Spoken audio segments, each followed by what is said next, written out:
واحلل عقدۃ من لسانی یفقہوا قولی۔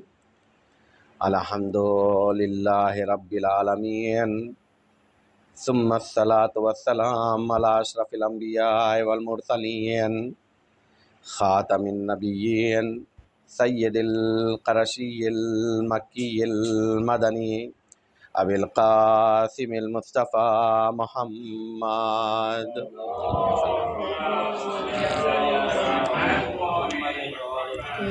وعلی آل بیتہ الطیبین الطاہرین المعصومین المنتخبین المنتجبین، اما بعد، فقد قالت فاطمۃ الزہرا علیہ السلام: فانقذکم اللہ تبارک و تعالی بمحمد صلی اللہ علیہ وآلہ وسلم۔ صلوات پڑھ دے بر محمد وآل محمد۔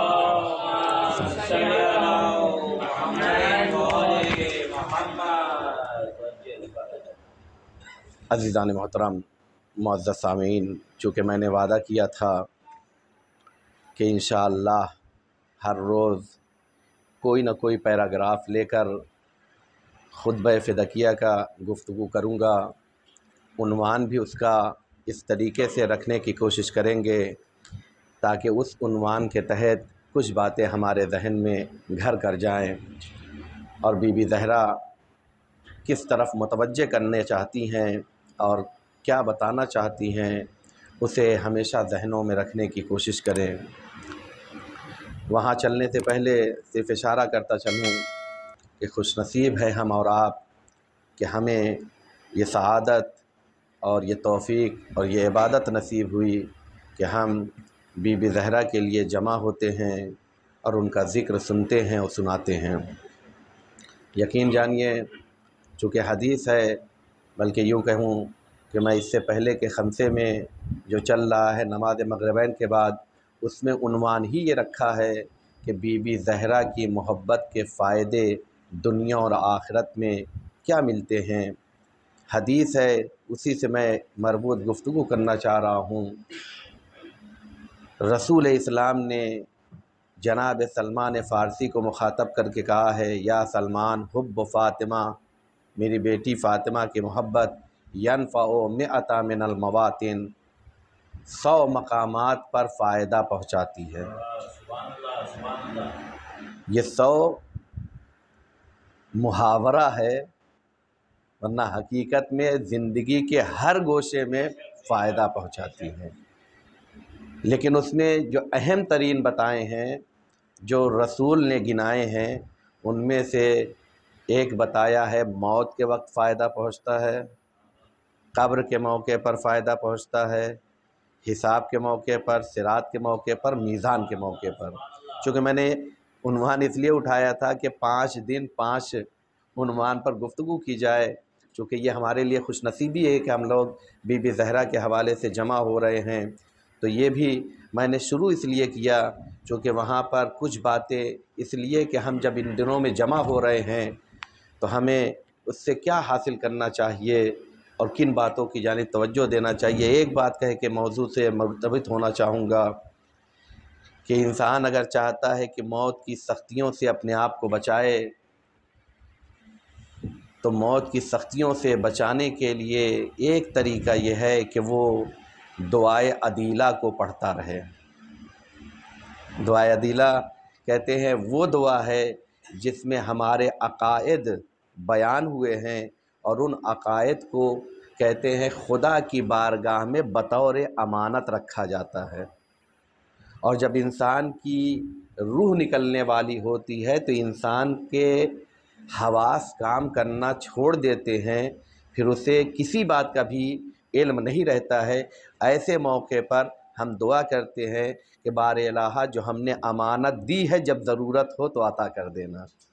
ذرا آپ سوچیں، اس لیے کہا کہ بی بی زہرا کے ہر جگہ فائدے ہیں، ان کی محبت، ان کے وجود، لہذا قبر کے موقع پر بھی، موت کے موقع پہ بھی فائدہ ہے۔ تو ان ایام فاطمیہ میں کوشش کریں کہ ہم بہت سی دعائیں پڑھتے ہیں، اس میں سے ایک مرتبہ دعائے عدیلہ بھی پڑھیں تاکہ بی بی زہرا کے وجود سے ہمیں موت کے موقع پر بھی اسی طریقے سے فائدہ حاصل ہو جس طریقے سے قبر میں بھی ہوگا، حشر میں بھی ہوگا۔ کیونکہ بی بی زہرا کا وجود ہی اور آل محمد کا وجود ہی انسان کو فائدہ پہنچانے کے لیے ہے۔ اور میں نے جو فقرہ پڑھا ہے خطبہ فدکیہ کا، بی بی زہرا اس میں یہی ارشاد فرما رہی ہیں فَأَنْقَذَكُمْ، اور اللہ نے تمہیں کیا کیا ہے؟ بچایا ہے۔ انقذکم، اللہ تعالی تبارک و تعالی کس کے ذریعے سے؟ بے محمد صلی اللہ علیہ وآلہ وسلم۔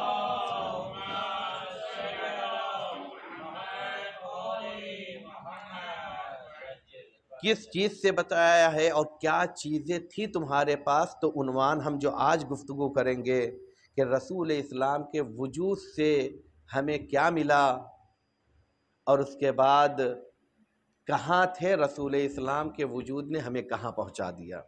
تو پہلے اس فکرے کو اور وہ کلمات جو بی بی نے کہے ہیں اس کا ترجمہ میں آپ کے سامنے پیش کر دوں تاکہ متوجہ رہے کہ پہلے ہماری حالت کیا تھی۔ ہماری حالت سے مراد انسانوں کی حالت، اس کے بعد پھر وجود رسول نے ہمیں کہاں پہنچایا ہے۔ بی بی کہتی ہیں اللہ تعالیٰ کے نبی کے سلسلے میں فبلغ الرسالہ، اللہ نے تبلیغ کی کس کے ذریعے سے؟ محمد کے ذریعے سے، یعنی بھیجا محمد عربی کو رسول بنا کر۔ بلغا یعنی پہنچایا، بھیجا کس چیز کو؟ رسول بنا کر۔ رسول آئے تو کیا کیا؟ صادعا بالنذارہ، ایسے پیغام لے کر آئے جو واضح اور آشکار پیغام تھے۔ یہ نہیں تھا کہ ایسی باتیں کرے کہ جس سے دو معنی نکلتا ہو۔ یہ صرف اشارہ اس لیے کہہ رہا ہوں تاکہ سمجھ جائیں ہوتا کیا ہے۔ جیسے دنیا کے سیاسی لوگ گفتگو کرتے ہیں تو ہوتا یہ ہے جہاں پکڑ ہوگی کہہ دیں گے ہماری مراد تو یہ نہیں تھی، میڈیا نے توڑ مڑوڑ کر یہ بات کر دی ہے۔ تو دیکھیں دنیا کے سیاسی اور ہوتے ہیں، چونکہ انہیں پتہ ہے کہ ہمیں رنگ بدلنا ہے، جیسا موقع ہوگا ویسا۔ لیکن آل محمد رنگ بدلنے کے لیے نہیں آتے ہیں بلکہ انسانوں پر رنگ خدا چڑھانے کے لیے آتے ہیں۔ غور کیجئے گا، صبغت اللہ، اللہ کا رنگ آ جانا چاہیے، مکاری کا رنگ ختم ہو جانا چاہیے، دھوکہ دڑی کا رنگ ختم ہو جانا چاہیے، فریب، حسد، جلن یہ سب نہیں ہونا چاہیے، بلکہ اللہ جیسا چاہتا ہے ویسی زندگی گزارنا چاہیے۔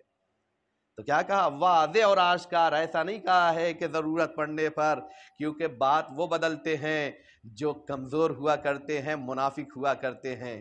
بات اسے بدلنے کی ضرورت نہیں ہوتی ہے، معنی میں معنی نکالنے کی ضرورت نہیں ہوتی ہے، ذو معنی بات کرنے کی ضرورت اسے نہیں ہوتی ہے۔ جو سچ بولتا ہے اور جو بولتا ہے وہ سچ ہو جاتا ہے۔ یہ کون ہے؟ یہ رسول ہے۔ یہ کون کہہ رہا ہے؟ میں نہیں کہہ رہا ہوں، بی بی کہہ رہی ہیں، میں تو اپنی بات کچھ کر ہی نہیں رہا ہوں۔ بی بی کے کلمات ہیں جس کو مختلف الفاظ میں، جبکہ اس کو کہا جائے بات وہی ہے، الفاظ بدلے ہوئے ہیں۔ عربی محاورہ کہا جاتا ہے کلامنا شتیٰ وحسننا واحد، باتیں الگ الگ لیکن معنی سب کا ایک ہے۔ تو بی بی یہی بتانا چاہ رہی ہیں کہ میرے بابا کو اللہ نے بھیجا، اور بابا جب آئے ہیں تو پیغام واضح تھے، ایسا نہیں کہہ سکتے تھے یہ ہمیں سمجھ میں نہیں آیا ہے۔ اس کے بعد پھر بی بی کہتی ہیں مائلن ان مدرجۃ المشرکین، آپ نے مشرکین کے راستے کو پس پش ڈال دیا تھا، یعنی ابھی تک مشرکین کا راستہ چل رہا تھا، ان کی باتیں چل رہی تھی، رسول اسلام نے آ کے مشرکین کی باتوں کو ختم کیا ہے، توحید کا نعرہ بلند کیا ہے۔ یعنی رسول اسلام نے شرک سے نکالا ہے اور توحید کے راستے پر چلایا ہے۔ اس کے بعد پھر بی بی کہتی ہیں داعیا الی سبیل ربہ، میں صرف چند فقرات آپ کے سامنے پڑھ کر ترجمہ کر رہا ہوں۔ اور میرے بابا دعوت دینے والے تھے اللہ کے راستے کی جانب، بالحکمت، حکمت کے ذریعے سے، والموعظۃ، نصیحت کے ذریعے سے، والحسنۃ، بالحکمت والموعظۃ الحسنہ، بہترین موعظہ حسنہ کے ذریعے سے۔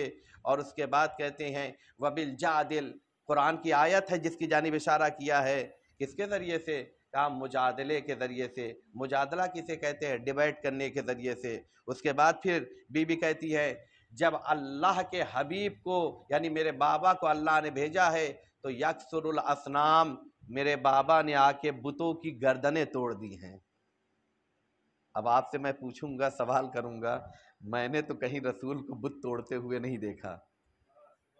یہ کہا تم نے سمجھا ہی نہیں، رسول آئے تھے ایک مشن کے ساتھ اور رسول نے اپنے مشن میں 3 ذاتوں کو ساتھ میں رکھا تھا، اور رسول نے ان کے کاموں کو جیسے خدا نے ان کے کاموں کو اپنا کام کہا ہے، ویسے ہی رسول نے ان کے کام کو اپنا کام کہا ہے۔ وہ 3 ذات کون تھی؟ چونکہ ایک مشن لے کر چلنے کے لیے یقین جانیے 3 باتوں کی ضرورت ہوتی ہے۔ میں صرف اشارہ کر رہا ہوں، سمجھنا اور وہاں تک پہنچنا انشاءاللہ توفیق الہی کی ضرورت ہے۔ اللہ کے مشن کو پہنچانے کے لیے اور کسی ایم تک پہنچنے کے لیے خود اللہ نے، اور جو روایت میں جو یعنی خطبے میں بی بی نے آیت پڑھی ہے اس میں بھی اشارہ کیا، حکمت کے ذریعے سے کام لو۔ کس کے ذریعے سے؟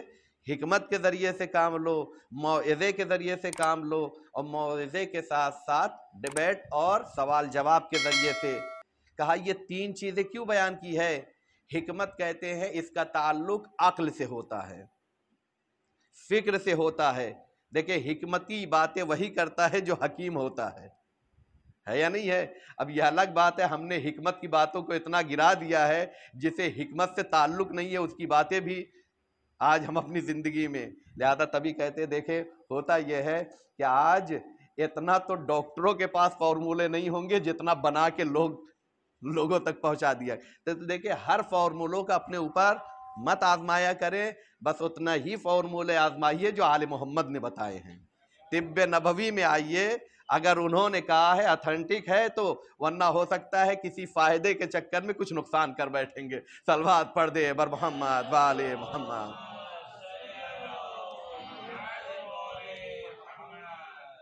داعیان دعوت دینے والے ہیں حکمت کے ذریعے سے۔ حکمت کا تعلق کس سے ہوتا ہے؟ کہا عقل فکر سے، یعنی کہا پہلا مرحلہ تمہارا یہ ہے کہ جب بھی کوئی مشن لے کر چلو، کوئی پیغام لے کر چلو تو تم عقلی گفتگو کیا کرو۔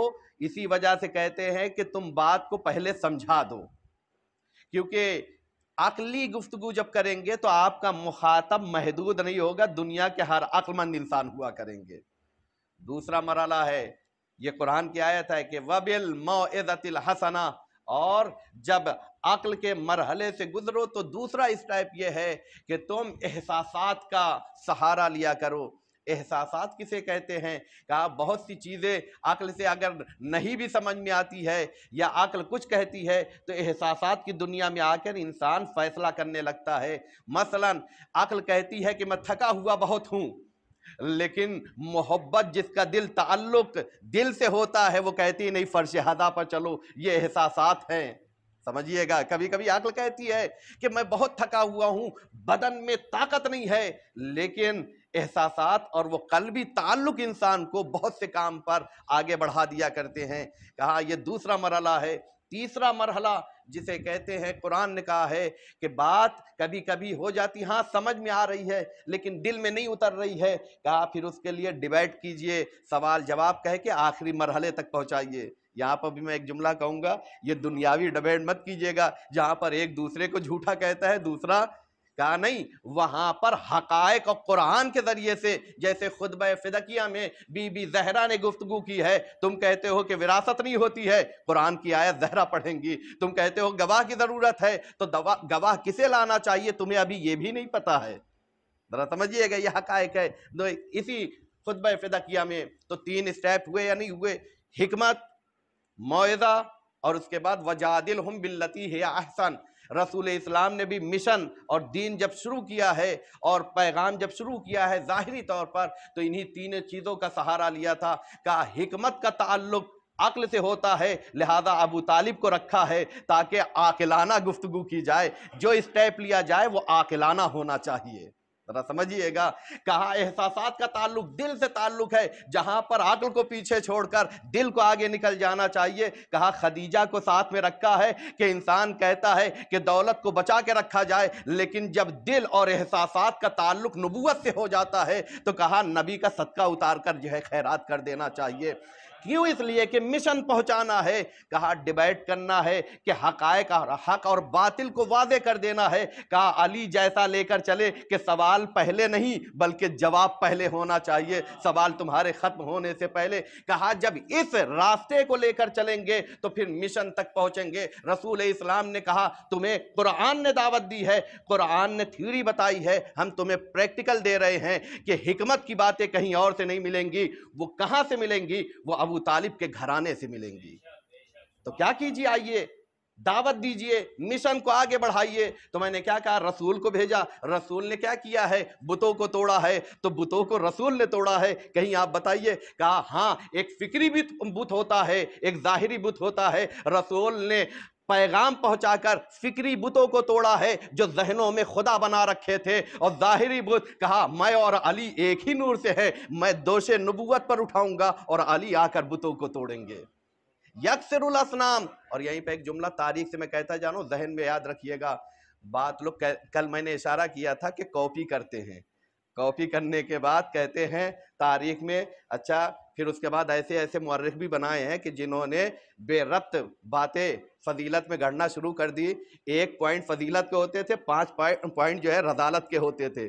کیوں؟ اس لیے کہ وہ ذات اور ہے جن کے یہاں کمالات آ کے کمال پاتے ہیں، کچھ تو ایسی ذات ہے کمال آ کے وہاں پر نابود ہو جایا کرتے ہیں۔ تو تم اگر بنانا چاہو گے تو بن نہیں سکتا ہے، لیکن ہاں پھر بھی یہ لوگ کاپی کرتے تھے۔ کہا آج بھی تاریخ میں کچھ جگہوں پر لکھا جاتا ہے، وہ کیا کہتے ہیں؟ ارے ہم نے دیکھا تھا بڑے بڑے فتوحات کیے، مختلف جگہوں پر جا کر ہم نے حملے کیے اور اس کے بعد اسلام کا پرچم لہرایا۔ کہا دیکھو دولت کی لالچ میں آ کر کہیں پرچم لہرانا اور ہوتا ہے، لیکن خدا کے لیے دوش نبوت پر کھڑے ہو کر بتوں کو توڑنا اور مشرکین کے مقابلے میں کھڑے ہو جانا، یہ علی اور علی والوں کا کام ہوا کرتا ہے۔ صلوات پڑھ دے بر محمد و آل محمد۔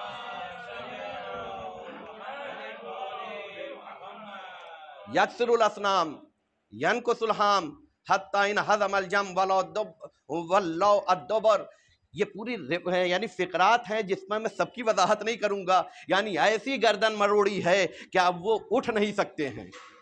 مشرکین کو اس طریقے سے ختم کیا۔ اس کے بعد پھر بی کہتی ہیں حتی تفر اللیل عن صبحہ واسفر الحق عن محضہ۔ اور جب نا امیدی کی تاریکی پھیلنے لگی تھی تو میرے بابا نے آ کے امید کا چراغ جلایا ہے، اور صرف جلایا نہیں ہے، ایک ایسا چراغ ابھی تک دے کے گئے ہیں جو پردہ غیب میں ہے کہ جس کے ذریعے سے امیدیں زندہ ہیں۔ یہ حقیقت ہے جس کو سمجھنے کی ضرورت ہے۔ انشاءاللہ کبھی موقع رہا تو موت اور قبر جو آواز دیتی ہے کہ ہمارے پاس آنا ہے تو کیسے آنا ہے، اس میں یہی بات کہی گئی ہے کہ جب آؤ تو ہمارے پاس اندھیرا ہوگا، روشنی لے کر آؤ۔ روشنی کون ہے؟ آل محمد، مصباح الہدیٰ آل محمد ہوا کرتے ہیں۔ جہاں ہر طرف اندھیرا چھا جائے تو روشنی کی کرن آل محمد کے گھرانے سے ملا کرتی ہے۔ اس کے بعد پھر بی کہتی ہیں وَنَتَقَ زَعِیمُ الدِّین وَخَرِسَ شَقَائِقُ الشَّیَاطِین۔ یہ بی کے جملات ہیں، میں نہیں کہہ رہا ہوں۔ دین کے پیشوا نے جب زبان کھولی، زعیم الدین، زعیم کہتے ہیں مدیر، پرنسپل، یعنی سب سے بڑا لیڈر جو ہوتا ہے وہ کون ہے؟ نبی ہے یا نہیں ہے؟ رسول ہے یا نہیں ہے؟ مولا علی ہے یا نہیں ہے؟ انہوں نے جب زبان کھولی تو خرست شقائق الشیاطین، پھر ایسی صورت میں شیاطین کی زبانیں بند ہو گئیں۔ اس کو اگر اپنے الفاظ میں بدل کر کہا جب حق کی آواز بلند ہوئی تو باطل گھٹ کر مر گیا، کیونکہ شیطان کیا ہوتا ہے؟ باطل ہوتا ہے نہیں ہوتا ہے۔ وَطَاحَ وَشِيدُ النِّفَاقِ وَانْحَلَّتْ عُقَدُ الْفِقْرِ وَالشِّقَاقِ وَفُحْتُمْ بِكَلَمَةِ الْإِخْلَاصِ۔ یہ پورے فقرات ہیں، میں جسے چھوڑ رہا ہوں۔ اس کے بعد بی کہتی وَكُنْتُمْ عَلَى شَفَا حُفْرَةٍ مِّنَ النَّارِ۔ اور تمہاری حیثیت یہ تھی کہ آگ کا ایک گڑھا تھا جس میں شعلے بھڑک رہے تھے اور تم اس کے دہانے پر کھڑے تھے۔ یہ قرآن کی آیت بھی ہے۔ خطبہ فدکیہ میں بی بی زہرا نے کس کس مقام پر کہاں کہاں قرآن کی آیت کا استعمال کیا، یہ بھی ایک حکمت ہے اور مصلحت ہے۔ کل میں نے ایک اشارہ کیا تھا ان جہنم لمحیطۃ علی الکافرین، کہ مخاطب مسلمان ہے لیکن بی بی کافرین کے سلسلے سے آیت پڑھ رہی ہیں۔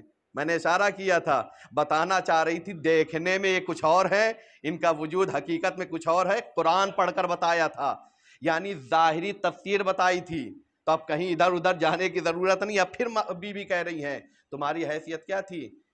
آگ کے گڑھے جس میں آگ شعلہ فگن تھی، تم اس کے کنارے کھڑے ہوئے تھے۔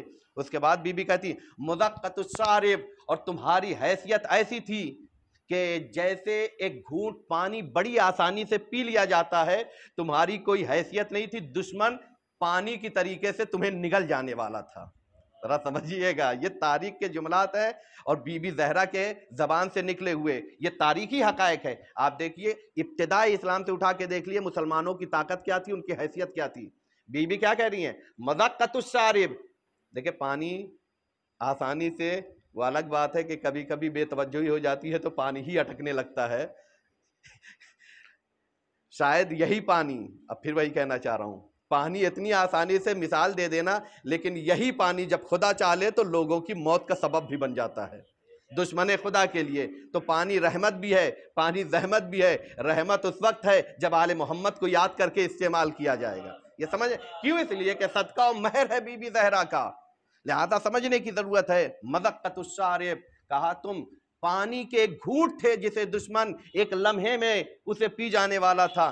بی بی کی الفاظ پر تھوڑا سا توجہ کیجئے گا۔ اس کے بعد بی بی کہتی وَنُضْحَةُ الطَّعْمِ، اور تم کیا تھے؟ آپ نے دیکھا ہوگا کھانا کبھی کھاتے کھاتے نوالا پھنسنے لگتا ہے، حلق سوکھا رہتا ہے تو ٹھسکا لگ جاتا ہے، لیکن جس میں سوکھا نہیں رہتا ہے بلکہ تر نوالا ہوتا ہے تو آسانی سے نکل جاتے ہیں یا نہیں نکل جاتے؟ بی بی کہتے تم ایک تر نوالا تھے کہ جس کو نگلنے میں کوئی مشکل نہیں تھی، یعنی دشمن تمہیں ہرانے کے لیے کسی طاقت کی ضرورت نہیں تھی، تم اتنے کمزور تھے کہ دشمن تمہیں لمحوں میں ختم کر دیتا۔ اس کے بعد پھر بی بی کہتی ہیں وَقَبْسَةَ الْعَجْلَانِ وَمُوتِيَ الْأَقْدَامِ، کہہ رہے ہیں بی بی لالچی لوگوں کے مقابلے میں تم ایک ترنے والا تھے اور ایسی چنگاری تھے جو بہت جلدی بجھ جانے والے تھے۔ کیا کہا ہے فکرہ؟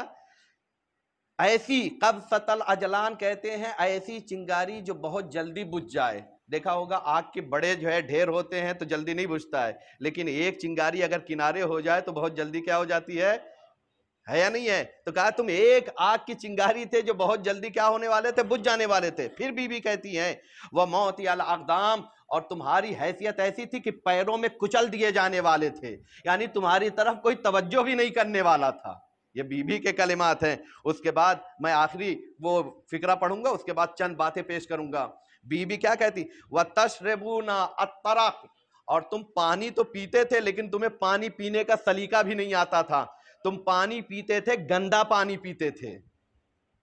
ترک کہتے ہیں جانور جہاں باندھے جاتے ہیں، وہ لوگ جیسے ہمیں حاجت ہوتی ہے انہیں بھی حاجت ہوتی ہے، تو ہم تو واش روم اور سوچھتا بھارت کے نام پر کہیں چلے جاتے ہیں۔ اب جانوروں سے زیادہ فرق ہوا ہے ماشاء اللہ سے، خدا کرے، لیکن الگ بات ہے، پھر بھی کوشش کریں کہ اس طریقے سے کہ حکم اسلامی کے اعتبار سے ان تمام چیزوں کو گھروں میں بھی بنایا جائے۔ مجھے ادھر نہیں جانا ہے، لیکن یہ کہ جانور جہاں کھڑے ہوتے ہیں وہ ضرورت کی چیزیں نکالتے ہیں یا نہیں نکالتے ہیں؟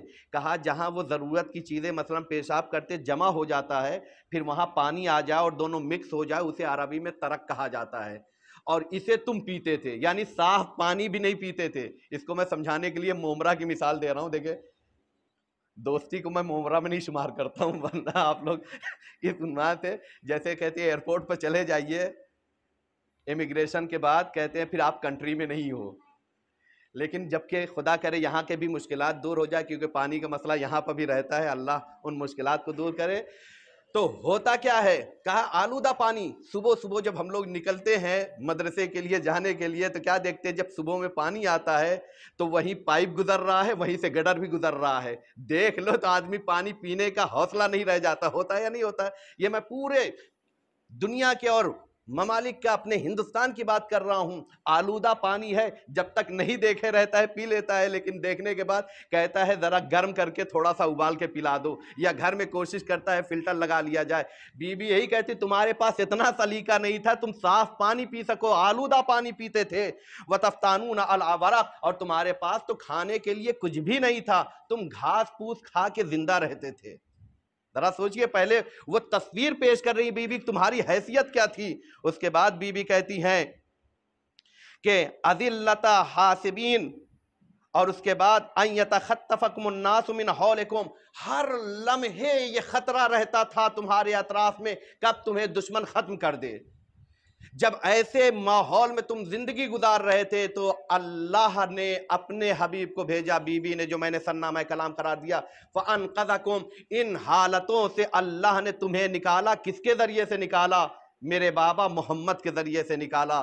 یعنی تمہیں پانی پینے کا سلیقہ بھی عطا کر دیا، جہاں کھارا پانی تھا رسول نے اسے میٹھا بنا دیا۔ سمجھیے گا تاریخ کو، صرف اشارہ کر رہا ہوں، سمجھنا کام ہے۔ جس کے پاس کھانے کے لیے کچھ نہیں تھا یا کھاتے بھی تھے تو جیسے گھاس پھوس، اس کی کوئی اہمیت نہیں ہوتی ہے، نہ حرام نہ حلال کچھ نہیں دیکھتے تھے، رسول نے تمہیں پاکیزہ کھانے کا طریقہ عطا کر دیا۔ ذرا سمجھیے گا رسول نے تمہیں کس مرحلے تک پہنچایا، اور اس کے بعد تمہیں اتنا مضبوط بنا دیا، اتنا مضبوط بنا دیا، تم جو پیروں میں آنے والے تھے اتنے مضبوط ہو گئے، دیکھنے میں تھوڑے سے لگ رہے تھے لیکن بڑی بڑی طاقتوں کو تم نے کیا کر دیا ہے؟ نابود کر دیا ہے۔ یہ کیسے ہوا؟ تم اپنے بازوؤں پر مت اترانا، میرے بابا کے ذریعے سے ملا ہے، اور رسول نے، جیسے اللہ نے محمد کے ذریعے سے، اور محمد نے نہیں بلکہ محمد نے علی کو ہر جگہ بھیج کر اس کامیابی کو اور جنگوں کو فتح کیا ہے۔ صلوات پڑھ دے بر محمد والے محمد۔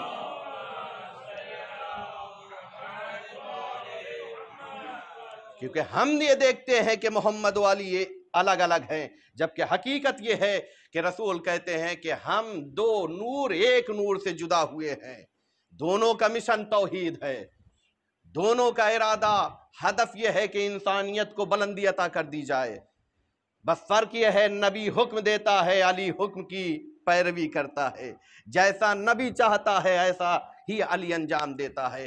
تو یہ وہ پیراگراف تھا جو میں نے آپ کے سامنے پیش کیا، کہ پہلے تصویر کھینچی ہے کہ ہم کس پوزیشن میں تھے، یہ وہاں کے مخاطب کو مخاطب کیا ہے، لیکن رہتی دنیا تک ہے، جو بھی آل محمد کے مقابلے میں آ جائے گا اس کی یہی تصویر ہوا کرتی ہے۔ صلوات پڑھ دے بر محمد والے محمد۔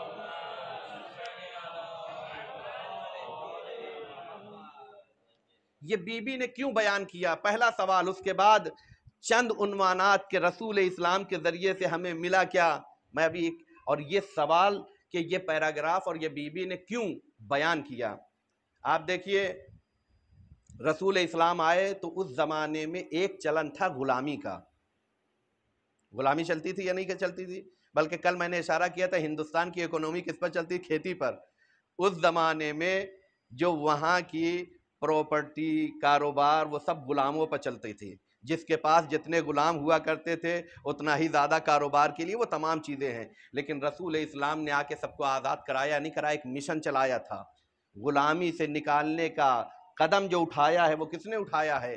رسول اکرم نے اٹھایا ہے، اور ایک نعرہ دیا کہ دیکھو اللہ نے تمہیں آزاد پیدا کیا ہے تو پھر غلامی کی زندگی کیوں گزارتے ہو؟ اگر تمہیں سجدہ ہی کرنا ہے تو وہاں سجدہ نہ کرو جہاں سے تم ذلیل ہوتے ہو، بلکہ اس کی بارگاہ میں سجدہ کرو جہاں جتنا سر جھکاؤ گے اللہ اتنا ہی تمہیں بلندی عطا کرے گا۔ حقیقت ہے، لہذا نماز جیسا تحفہ رسول اسلام نے عطا کیا ہے تو غلامی کے چلن کو ختم کیا۔ بلکہ ائمہ کی سیرت کو آپ اٹھا کے دیکھ لیجئے، امام سجاد علیہ السلام کے سلسلے سے کیا ملتا ہے؟ غلاموں کو خریدتے تھے، اور خریدنے کے بعد کیا ملتا تھا؟ کہتے انہیں تعلیم دیتے تھے، تعلیم دینے کے بعد آزاد کر دیتے تھے تاکہ علم صرف یہی نہ رہ جائے بلکہ علم ہر کونے کونے پر پہنچ جائے۔ اسی طریقے سے بی بی زہرا کو مبارکہ کہا جاتا ہے۔ مبارکہ پر میں گفتگو نہیں کرنا چاہ رہا ہوں، لیکن آپ نے دیکھا ہوگا، میں صرف اشارہ کر رہا ہوں، پورا واقعہ نہیں۔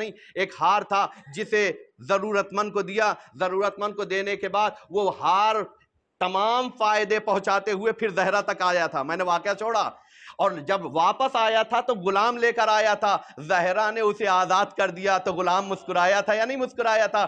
کیوں بی بی؟ کہا ہمارے بابا ایک مشن لے کر چل رہے ہیں، انسانوں کو آزادی عطا کرنا ہے، غلامی سے نکالنا ہے۔ اب میں نے کیا کہا کہ یہ پیغام کیوں بی بی زہرا کیوں بیان کر رہی ہیں کہ تم غلامی کی زندگی گزار رہے تھے، میرے بابا نے آ کے تمہیں آزادی عطا کی ہے۔ خدا کرے آپ سب کو اللہ زیارت اربعین نصیب کرے، حج بیت اللہ نصیب ہو، یا یوں کہیں کہ سعادت ایسی نصیب ہو کہ اسی در کے خادم بن جائیں، کیونکہ ہر غلامی سے نہیں نکالا ہے، غلام آل محمد اور خدا کی بندگی سے نہیں نکالا ہے، بلکہ وہاں تک پہنچانے کے لیے ظاہری بدن کی غلامی سے نکالا ہے۔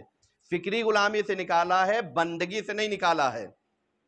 تو یہ چاہت ہے کہ ہو جائے، لیکن آپ نے دیکھا ہوگا اربعین میں سب جاتے ہیں اور دنیا کی میڈیا نہ چاہتے ہوئے بھی کور کرتی ہے نہیں کرتی ہے۔ اس مرتبہ کے اربعین میں دو لوگوں کا بہت زیادہ چرچا تھا، ایک نیلسن منڈیلا کے پوتے کا یا بیٹے کا، اور ایک ہمارے بابائے قوم جناب گاندھی جی کے پوتے کا۔ تھا یا نہیں تھا؟ میں کہاں پہنچانا چاہ رہا ہوں، بی بی نے کیوں بیان کیا سمجھیے گا۔ ان دونوں کو میڈیا اتنا کیوں کور کر رہی تھی؟ کور اس لیے کر رہی تھی کہ ان کے دونوں کے دادا نے ایک کام کیا تھا، افریقہ میں غربت اور غلامی سے نکالنے کے لیے جدوجہد جس نے کی تھی وہ نیلسن منڈیلا ہے، اور اسے دنیا نے اتنا سراہا کہ اسے نوبل پرائز دیا گیا۔ جا کے آپ دیکھیے، سب موجود ہے، اتنی شہرت، اتنا سب کچھ ہے۔ اس کا پوتا پھر بھی کہتا ہے دنیا کی میڈیا میں آ جاؤ، لیکن وہ کامیابی نہیں ہے جب تک حسین کے در سے شہرت نہ مل جائے۔ آپ سمجھیے گا، وہاں پہنچ کے سب کچھ تھا یا نہیں تھا، دنیا سمجھ رہی تھی، لیکن کہا نہیں، اگر ہمیں حقیقی، کیونکہ یہ وہ سراب ہے جو شہرت ہے، غیروں سے ملتی ہے تو خطرہ رہتا ہے، لیکن حسین سے ملتی ہے تو دنیا میں بھی ہے، آخرت میں بھی ہے۔ اسی طریقے سے گاندھی جی کے پوتے گئے تھے کہ نہیں گئے تھے؟ انہوں نے کیا کیا تھا؟ ہمیں بھی غلامی سے نکالا تھا نہیں نکالا تھا؟ اب یہ بہت سی چیزیں ہیں، میں پورا وضاحت نہیں کر سکتا ہوں۔ غلامی سے مراد دوسرے کے حکومت میں زندگی گزار رہے تھے نہیں گزار رہے تھے؟ دونوں نے جب کام کیا تو انہیں تو نوبل انعام ملا، تاریخ میں انہیں یاد کیا جا رہا ہے۔ انہیں کیا ملا؟ کہا ہندوستان کی اکنومی کی سب سے بڑی ضرورت جو نوٹ ہوتی ہے اس پر ان کی تصویر بنا دی گئی۔ یہ دونوں چیزیں یاد رکھا گیا یا نہیں رکھا گیا؟ اب سمجھیے بی بی زہرا نے کیا بتانا چاہا ہے، کہ کیوں بی بی کہہ رہی ہیں تمہاری حیثیت کیا تھی اور میرے بابا کے ذریعے سے اللہ نے تمہیں کہاں پہنچایا ہے، تم پر احسانات میرے بابا کے کیا ہے۔ کہا اگر ایک عام سا بندہ اگر ظاہری غلامی سے نکال دیتا ہے تو دنیا اس کا احترام کرتی ہے اور ہمیشہ اس کو یاد کرتی ہے، میرے بابا نے تمہیں کتنی عظمت عطا کی ہے، لیکن تمہیں کیا ہو گیا ہے کہ اسی کی بیٹی کو تم نے اتنا ستایا ہے کہ پسلیاں توڑ دی، جبکہ حق یہ بنتا تھا کہ اس کا احترام ہونا چاہیے، جبکہ حق یہ تھا کہ اس کے در کا احترام ہونا چاہیے، لیکن تم نے انسانیت سے اپنے آپ کو گرا دیا۔ اولئک کالانعام بل ہم اضل، تم تو جانوروں سے بھی بدتر ہو گئے ہو، تمہارے پاس عقلیں بھی نہیں رہ گئی ہیں۔ اور کیسے ہو سکتی ہے؟ کیونکہ آل محمد مجسمہ عقل ہے، جو ان کے مقابلے میں چلا جاتا ہے وہ بے عقل کہلاتا ہے۔ صلوات پڑھ دے بر محمد وآل محمد۔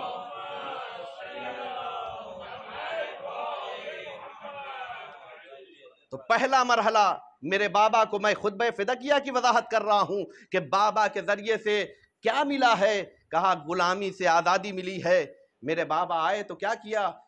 دیکھیں، میں پہلے ایک خاکہ بیان کر رہا ہوں۔ ہوتا یہ ہے کہ کبھی کبھی ایک مدعا لے کر کوئی چلتا ہے اور اس مدعے کو لوگ جو ہے ہائی جیک کر لیتے ہیں اور اپنے نام پر شروع کر دیا جاتا ہے۔ ہوتا ہے یا نہیں ہوتا ہے؟ کہ بہت سے کام بھی ایسے ہوتے ہیں کہ شروع کوئی کرتا ہے، لیکن کوئی بات نہیں، جو مومن دیندار ہوتے کہتے ہیں مقصد ہمارا کرنا نہیں تھا بلکہ مقصد وہ کام ہونا چاہیے تھا۔ یہ بس صرف میں اشارہ کر کے چل رہا ہوں، سمجھیے گا۔ آج مسلمانوں پر ایک بلیم ہوتا ہے، ایک الزام لگتا ہے، ان کے یہاں عورتوں کے حقوق کی رعایت نہیں ہوتی ہے۔ نعرہ کس کا تھا؟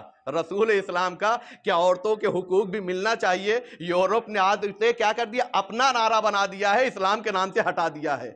رسول اسلام نے آ کر عورتوں کو اس سماج میں جہاں کوئی عزت نہیں تھی، کوئی منزلت نہیں تھی، رسول اسلام نے آ کے مقام عطا کیا ہے۔ تبھی تو روایت میں ملتا ہے ایک شخص آیا رسول کے پاس اور آ کے کہتا ہے میں نے ایک گناہ کیا ہے۔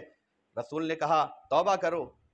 کہتا ہے میں نے بہت بڑا گناہ کیا ہے۔ بات ہوتے ہوتے یہاں تک آئی کہ اچھا اپنا گناہ تو بیان کر دے۔ کہا میں نے سفر پر اپنے آپ کو پہنچایا تھا، پلٹ کر آیا تو جب میں سفر پر تھا تو ایک بیٹی پیدا ہوئی تھی، میری بیوی نے میرے آنے کے بعد بتایا نہیں، تو پورا واقعہ آپ کے سامنے ہے۔ اس کے بعد پھر میں نے اسے بہانہ بنایا کہ میں شادی میں جا رہا ہوں، مہمانی کے لیے جا رہا ہوں، اسے اچھے کپڑے پہنائے، لیا اور لے کر چلے، اور چلنے کے بعد اسے لے جا کے زندہ دفن کر دیا۔ رسول نے اپنی بارگاہ سے نکال دیا۔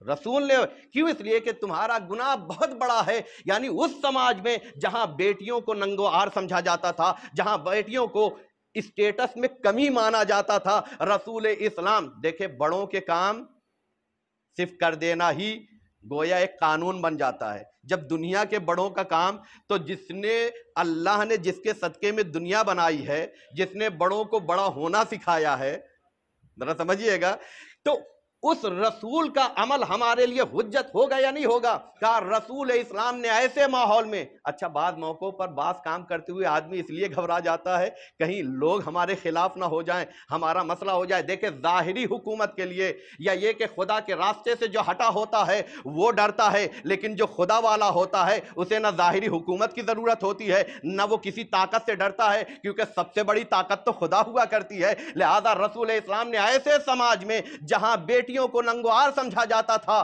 وہاں پر رسول اسلام نے ایسی منزلت عطا کی ہے کہ جانشین رسول منزلت رسالت، وہ جگہ جہاں رسالت بیٹھا کرتی تھی، بیٹی کو بٹھا کر بتایا تم نعرہ دیتے ہو آج حقوق کا نعرہ بدل کرو گے، لیکن رسول نے تو عملی طور پر کر کے بتایا ہے کہ زہرا جب آتی تھی نبی اڑ جاتا تھا اور وہ مقام عطا کرتا تھا جو رسالت کا مقام ہوا کرتا تھا۔ صلوات پڑھ دے بر محمد والے محمد۔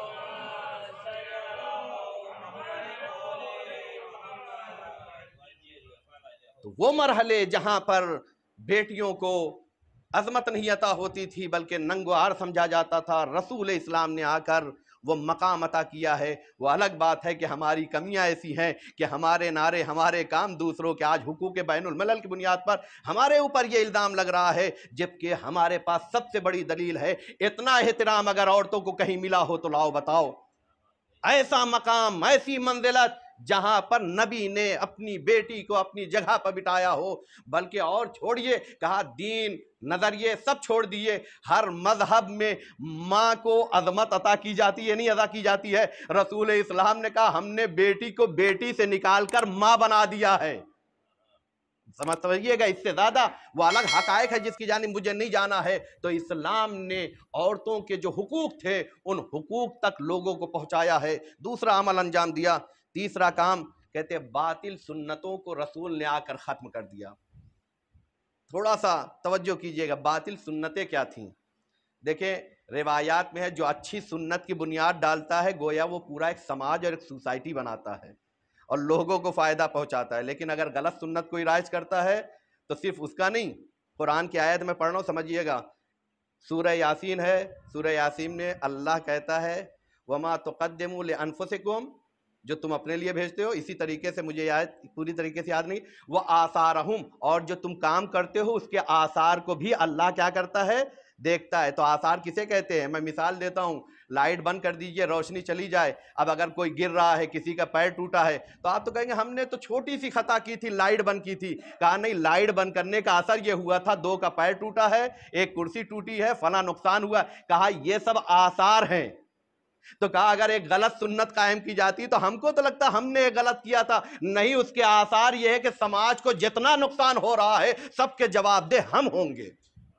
لہذا رسول اسلام آنے کے بعد کیا کہتے ہیں؟ باطل سنتوں کو ختم کیا ہے، سنت نبوی، سنت حسنہ کو عام کیا۔ اس زمانے میں باطل سنتیں کیا تھی؟ کہا اللہ نے طاقتیں دی تھی، غلط استعمال ہوتے تھے، سنت الگ تھے، بولنے کا سلیقہ دیا گیا تھا تو غیروں کی تعریف کی جاتی تھی، کلام کرنے کا سلیقہ عطا کیا گیا تھا تو عشقیہ شعر کہے جاتے تھے، خدا کے بارے میں نہیں کہے جاتے تھے۔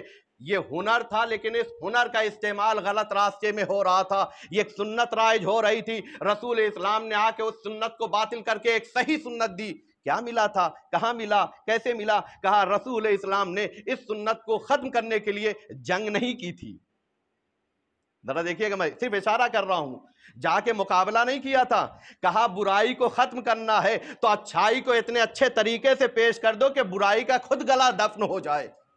رسول اسلام نے کیا کیا؟ لے جا کے خانہ کعبہ پر قرآن کا ایک چھوٹا سا سورہ لٹکا دیا، سب کے سب خاموش ہو گئے۔ کہا نہیں، گفتگو کرنا ہے تو پھر کالے ہرن کو سفید ہرن بنا کے کمال نہیں ہوتا ہے، سمجھیے گا، بلکہ اگر بات کرنا ہے، کلام میں چاشنی لانا ہے، کلام کو عروج بخشنا ہے، ادب کے دائرے میں گفتگو کرنا ہے اور نہج اور بلاغت کے معیار کو لے جانا ہے تو اس لائق کمال کے بارے میں گفتگو کرو اور شعر کہو جہاں پر آپ کا شعر کمال پا جائے، سمجھیے گا۔ لہذا سب نے اپنے شعر اتار لیے اور اس کے بعد کہا تمہیں اگر اللہ نے بولنے کا سلیقہ عطا کیا ہے تو پھر غیروں کے بارے میں نہیں بلکہ خدا کے بارے میں گفتگو کیا کرو۔ اب میں یہی کہوں گا کہ رسول اسلام نے